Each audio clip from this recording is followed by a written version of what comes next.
ओम साई राम, ओम साई राम। हरे हरे कृष्णा, राधे राधे श्याम। ओम साई राम, ओम साई राम। हरे हरे कृष्णा, राधे राधे श्याम। ओम साई राम। दोस्तों, बाबा के चमत्कार तो हम सब सुनते ही रहते हैं और खुद अनुभव भी करते हैं। बाबा को पाने के लिए हमें ज़्यादा कुछ नहीं, बस सच्ची श्रद्धा और उनको पाने की जुनून चाहिए। सही अनुभूति की श्रृंखला में आज और एक अनुभव। ये अनुभव है संगीता जी की, जो कि दिल्ली के रहने वाले हैं। ये अनुभूति बहुत पुरानी है। तब संगीता जी और उनकी एक फ्रेंड एक ही साथ रहा करती थी, जो कि एक ही कंपनी में जॉब करती थी। कुछ दिन के लिए संगीता जी की जो फ्रेंड है, उनकी बुआ उनके साथ रहने आई। दोनों फ्रेंड्स ने अपने रूम में एक पूजा मंदिर बनाई थी, जिसमें साईं बाबा भी थे। संगीता जी की मम्मी उन्हें साईं सच्चरित जो किताब है वो उनको दिए थे और वो उनको अपनी पूजा मंदिर में रखी थी। एक दिन जब दोनों फ्रेंड्स ऑफिस चले गए तो उनकी बुआ की नज़र साईं सच्चरित वो पुस्तक पर गिरी। वो पुस्तक को बुआ जी निकाली और उसको पढ़ने लगी, पर उनको कुछ समझ में नहीं आया। जब संगीता जी और उनकी फ्रेंड ऑफिस से वापस आए तो उनकी बुआ पूछी कि ये कैसा किताब है, मुझे कुछ समझ में नहीं आया। संगीता जी बोली कि बुआ जी, ये एक चमत्कारी पुस्तक है।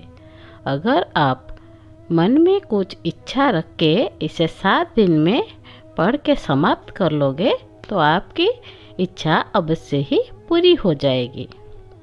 तो बुआ बहुत खुश हो गई। हर दिन कहाँ से कहाँ तक पढ़ना है संगीता जी बता दी। उसके दूसरे दिन जब दोनों ऑफिस चली गई, उस दिन थर्सडे था, तो बुआ जी साईं सच्चरित पढ़ने शुरू कर दिए। अब वो हर रोज़ पुस्तक पढ़ने लगी। जब दोनों ऑफिस से वापस आते थे तो देखते थे कि बुआ जी साईं सच्चरित पढ़ने में व्यस्त थी। संगीता जी की फ्रेंड बोली कि अरे ये क्या, तुमने बुआ को क्या लत लगा दी, जब ऑफिस से आते हैं तो वो पुस्तक में ही डूबी रहती है। जिस दिन साईं सच्चरित पढ़ने का लास्ट दिन था, उस दिन थर्सडे ही था, तो उस दिन करंट चला गया था। लेकिन बुआ जी कैंडल लगाकर बड़ी शिद्दत से पढ़ रही थी। बुआ जी का इतनी अच्छी तरह से दिखाई नहीं देता था, लेकिन वो अपने पढ़ने की बहुत कोशिश कर रही थी। वो पूरी इंटरेस्ट से पढ़ रही थी। जब संगीता जी शाम को ऑफिस से वापस आई तो देखी कि बुआ जी पुस्तक को बड़ी इंटरेस्ट से पढ़ रही थी। संगीता जी बोली, बुआ जी पुस्तक कंप्लीट नहीं हुआ है क्या? बुआ जी बोली कि नहीं बेटा, मैं कहाँ इतना व्यस्त रहती हूँ, खाना वाना बनाती हूँ और बाकी काम भी करती हूँ, तो कुछ पेजेस रह गई है और मुझे लगता था कि ये थर्सडे तक कंप्लीट हो जाएगा, लेकिन लगता है कि बहुत सारे पेज बाकी रह गए। पता नहीं इतना बाकी कैसे रह गया। तो संगीता जी पुस्तक देखी तो काफ़ी पेजेस बाकी था, लेकिन थर्सडे से शुरू और थर्सडे से ख़त्म होने से ही वो उनकी इच्छा पूरी होने के चांसेस थे।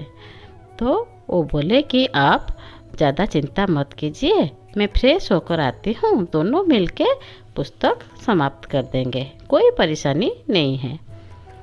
दोस्तों, साईं सच्चरित की इतनी पेजेस बाकी थी कि इसको समाप्त करते करते रात की 1:30 बज गई। तब दोनों बाबा को प्रणाम किए और थोड़ा सा मिश्री का भोग लगा दिए और दोनों सो गए। दूसरे दिन उनकी बुआ अपने बेटे के पास 3-4 दिन के लिए चली गई। 4 दिन बाद जब बुआ वापस आई तो संगीता जी का ऑफिस से आने की बेसब्री से इंतज़ार कर रही थी। जब संगीता जी ऑफिस से आई तो बुआ जी ने उनको कस के गले से लगा ली और बहुत प्यार करने लगी। तो संगीता जी बोली कि अरे बुआ जी, ये क्या हुआ, आप पागल हो गए हो क्या, इतना प्यार क्यों? तो बुआ जी बोली कि तुम नहीं जानते हो तुमने क्या काम कर दिया है। जो काम मेरा 8 साल से नहीं हो पा रहा था वो काम 7 दिन में हो गया। एक्चुअली जो बुआ जी का बेटा एक बिजनेस का प्लान कर रहे थे जो कि 8 साल से सफल नहीं हो पा रहा था। वो साई सचरित की पूरी शिद्दत से पढ़ने से पूरी हो गई है। उसी दिन से बुआ जी की फैमिली भी साईं बाबा की पूजा करने लगे और बाबा उनकी सब बिगड़ा हुआ काम सही करने लगे। देखा दोस्तों, बाबा को कुछ नहीं चाहिए, बस खाली प्यार और सच्ची श्रद्धा ही चाहिए। सबका मालिक एक है। सब मिलके बोलिए ओम साईं राम।